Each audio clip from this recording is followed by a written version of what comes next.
Hello bachon, so let's understand the question first. The question says, consider the following complex ion PQR. The correct order of complex ion according to their spin only magnetic moment. Okay, so हमें पता है कि जो spin only magnetic moment का formula रहता है वो क्या होता है, रूट n+2bm. Okay, n+2bm. तो यहाँ पर mu is directly proportional to unpaired electron. So जितने ज्यादा अनपेयर्ड इलेक्ट्रॉन होंगे वो म्यू की वैल्यू भी ज्यादा हो. सो हमें जस्ट अनपेयर्ड इलेक्ट्रॉन्स काउंट करने एक तरीके से, ठीक है. बाकी म्यू भी कैलकुलेट कर लेंगे.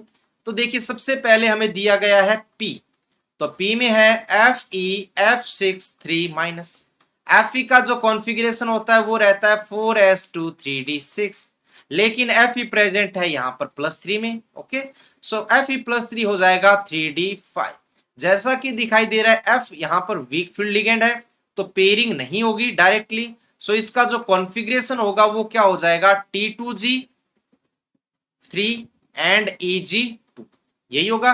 तो इसका मतलब यहाँ पर T2g में 3 ऑर्बिटल, तीनों अनपेड, Eg में 2 orbital, both 2 electrons are unpaired. So यहाँ पर n की वैल्यू क्या हो जाएगी, 5. ठीक है, और n की वैल्यू 5 होती है तो म्यू कितना होता है, 5.9 bm. सो ये हो गया हमारे पास part A.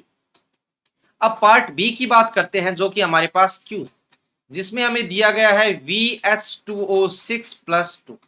Vanadium, scandium, titanium, vanadium configuration रहता है 4s2 3d3, लेकिन V प्रेजेंट है +2 में तो कॉन्फ़िगरेशन होगा 3d3. स्ट्रॉन्ग लिगेंड हो या वीक लिगेंड हो, इसको D1 D2 D3 को कोई फर्क नहीं पड़ता है. यह हमेशा आएगा क्या, T2g3. स्ट्रॉन्ग होगा तो भी T2g3, वीक होगा तो भी T2g3. इसका मतलब ये हुआ कि यहाँ पर अनपेड इलेक्ट्रॉन हो गई 3, और अनपेड इलेक्ट्रॉन 3 होते हैं तो म्यू कितना आता है, 3.9 bm. 2 होता है 2.8, 3 होता है 3.9, 4 होता है 4.9, 5 होता है 5.9, 6 होता है 6.9. डायरेक्ट कैलकुलेट कर सकते हैं ना. अब बात करते हैं हम आर की.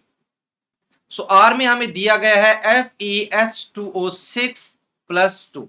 सो Fe का कॉन्फ़िगरेशन अगेन 4s2 3d6, लेकिन Fe प्रेजेंट है +2 में, कॉन्फ़िगरेशन हो जाएगा 3d6.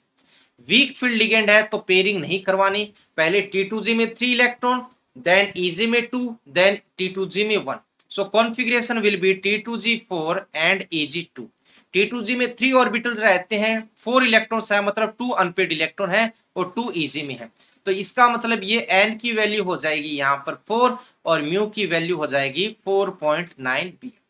तो अब अरेंज करना है. देखिए PQR की बात करते हैं. सो P में है अनपेड इलेक्ट्रॉन 5, Q में है 3, R में है 4. सो सबसे ज्यादा हो जाएगा किसका, P का, देन रहेगा R एंड देन रहेगा Q. दोबारा देख लेते हैं. देखिए Q में है 3 और यहां पर है P में सबसे ज्यादा, तो 5 3 9 है. तो इसके अकॉर्डिंग अगर हम इसको अरेंज करते हैं तो देखिए क्या होगा.